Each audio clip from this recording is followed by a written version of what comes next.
Ladies and gentlemen, this is internet personality Vangelus, and Mastermind Creations' reformatted line has dropped its first dose of full-on justice. This is Cynicus, who may well hail from a city called Voss, or at least he may well have heard of such a place. Whatever the case, he continues the delightful trend of soft cover-sized magnetic flap boxes that began with the Azalea Gals. And within the tray lies a robot who looks a whole hell of a lot like Voss of the DJD, one of the 5 justiciary teammates who were debuted in IDW's More Than Meets the Eye comic series. Based immensely on the character as he's been drawn in the book, Cynicus looks like he leapt right off the page to me. I'm sure one could dissect the sculpt and peel out a few discrepancies, like his toes not being quite long enough or the backs of his shins not being as smooth as one might prefer, but as far as I'm concerned, this is a really solid effort that doesn't leave me asking for much more. His colors are also hitting the right notes, clicking in a purple and gray combo that clearly conveys the character's identity. There's a lot of the same palette paintwork too, along with shots of pink and gold for spice. I feel it's a fairly comprehensive job overall. If anything, I could have done with purple knuckle plates and some pink in the inner pectoral venting. Guess maybe those are some spoilers or someone out there is maybe working on a repro label set, I don't know.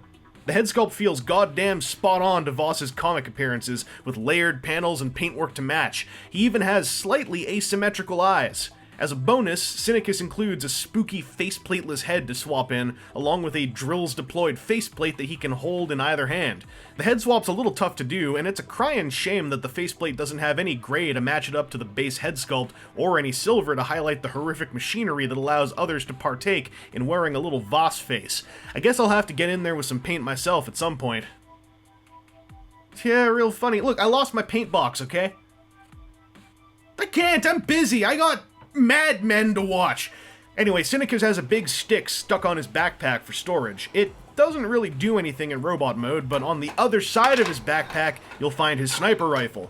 It's got a bipod with 3 points of articulation and looks right at home in his spooky lithe hands. I guess my only main critique is that the bipod's ankles are locked and sculpted rather than actual joints, but hey, if you want, you can also leave the main shaft of the rifle on his back and just pull out a little hidden pistol weapon. Or dual-wield a pistol and a sawn-off sniper rifle. Sawn off from behind. That means it has, like, less kickback or something. Diazepam! Having the lithe, creepy body of Voss means that I wanted one thing, and that thing happened. Cynicus is freaking posable. His head is on a ball joint connection, and he can peer, he can look all the way up, and then there's a hinge at the bottom, which means he can peer forward just about as creepily as you might want, or you can lean his head back, you can twist it sideways. It helps that, as was identified by other people, he's got a slightly asymmetrical set of eyes. One is just a bit bigger than the other, so tilting his head yields a lot of very expressive results, especially given his lack of a mouth. Moving into the shoulders, these are a pin disc hinge here and a ball socket joint here, and there's a big cut at the top. Get his shoulder stuff out of the way for a second. There is a whole mess of shoulder range. No limitations here. His shoulders can do pretty much whatever I want. He's got a bicep swivel. These little doodly boppers can emote if you feel that that's an emotive thing. Same thing for his chest plate. You can waggle his pectoral eyebrows. He's got a double-jointed elbow. He's got a ball-jointed wrist that can move inwards a little bit, so he can be all like, oh, foof. There isn't a whole lot of up and down movement, but there is just a touch, which does help a lot with holding his sniper rifle. This thing, I guess you could call an appendage, and you can move it there if you like. In fact, I tend to prefer it there. He's got a ball-jointed waist with a healthy amount of movement. He can also waggle his groin eyebrows. And this alone makes me quite satisfied. However, there is a joint up in here, and with the backpack tabbed in, it's locked in place. The instruction book even points out that if you untab the backpack, which doesn't flop down or anything, it still chills out there quite happily. Now you also have access to his mid-torso hinge. Ball joint. The hinge is inside the abdomen. So you get another ball joint up here with this ridiculous range.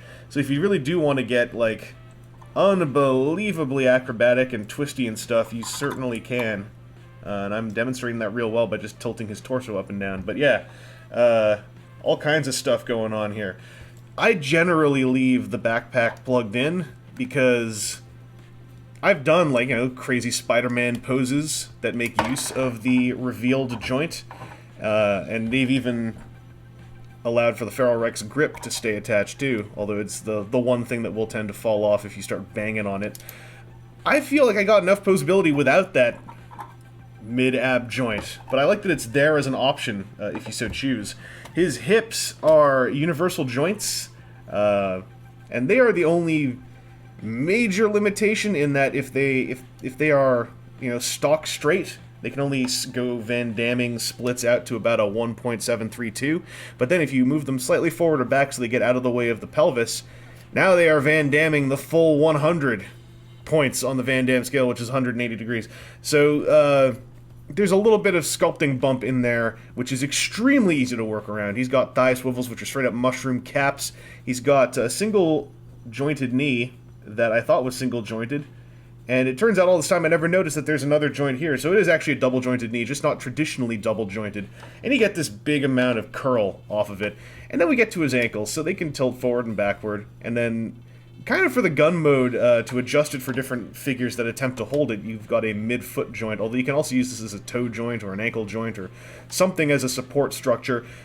His feet are, big and long, and they make for a great standing base, but then it's all topped off by this ridiculously powerful ankle tilt, which, in tandem with all the other joints on Cynicus, means that I have yet to find a pose that I want to put him in that I haven't been able to put him in. There are probably poses he can't get into, but as far as me just sitting at a desk with this toy going like, I wonder if he can do this, he's been able to do that. I've got him into a straight-up sniping prone position with his rifle, which I'm not going to put him into here, but it'll be in the B-roll for sure. I'm sure it will be. If it isn't, then whatever future Vangelus did, I'll have to murder him. But yeah, Cynicus is a ridiculously posable figure. His posability works super in tandem with his creepy lithe aesthetic, and it makes him extremely satisfying, because if you're getting a toy of basically Voss from the DJD, turning into a sniper rifle is cool, but he spends most of his time being creepy in robot mode, and this figure can be creepy in a robot mode. Take a bow. Thank you. Let's move on. Oh, and he can also take a good hit like that. Cynicus has to ditch his 2 pieces of backpack gear, so if light parts forming causes you actual pain, I want to thank you for indulging my amateur sadism. Anyway, this transformation's not as complicated as it looks. It's finicky, yes, but the concept's pretty straightforward. His abs and head are gonna form into a compact mush, while his pecs compress and his backpack swings around onto his crotch. Okay, now that I've said it out loud, maybe it sounds kinda crazy.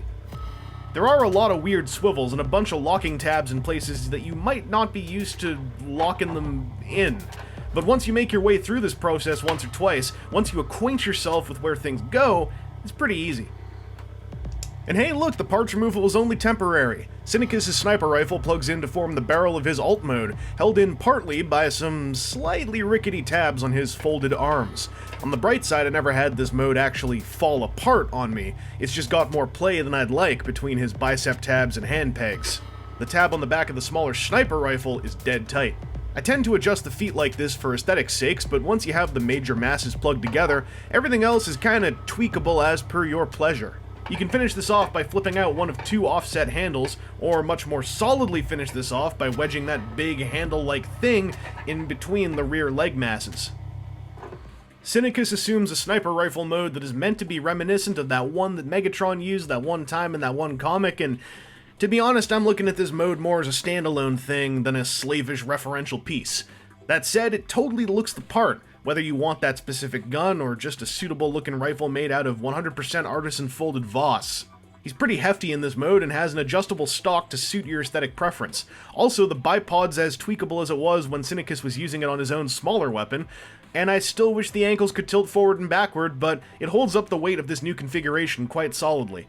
There are a pair of aforementioned fold-out 5mm compatible handles on the rear end of the gun where you might expect handles to be.